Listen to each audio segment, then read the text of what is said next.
Minister, you're very welcome into the House, and you know this is a very welcome bill, the Health Amendment Bill. It abolishes the daily rate of €80 for acute inpatient services up to a maximum of 10 nights, €800 in a 12-month period.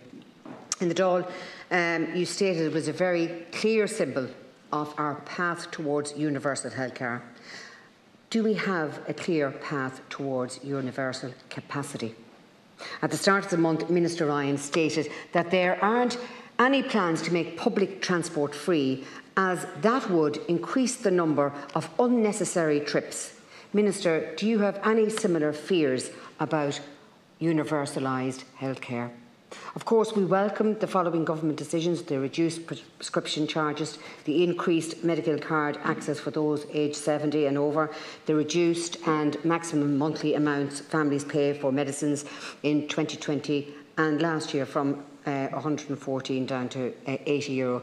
And we look forward to strides in specialist services in endometriosis, perinatal mental health and menopause. The big one is waiting lists. And what's the plan? The 2023 waiting list plan is funded. It's funding the HSE and the National Treatment Purchase Fund to reduce hospital waiting lists by 10% in 2023. Hospital waiting lists rose again in January due to the widespread cancellation of non-urgent appointments and procedures. In January, 589,670 patients were waiting to see a consultant. Overall, waiting lists fell about 4% last year, well below the target of 18%.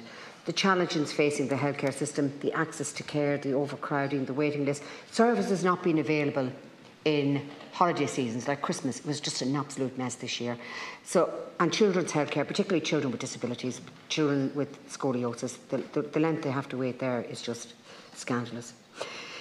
So speaking of waiting, Minister, could you give me an update now that you're here in the House on the COVID-19 inquiry? I'm aware that the Taoiseach Varadkar has said that the full public inquiry into the state handling of COVID-19 pandemic will not be done quickly and will take time, but that he is determined to have an inquiry up and running this year, ideally by the middle of the year.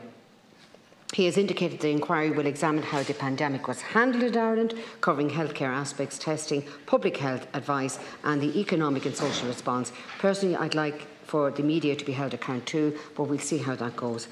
On Kaftrio, Minister, I have to thank you for the work that you've done. It didn't come quickly enough, but it came.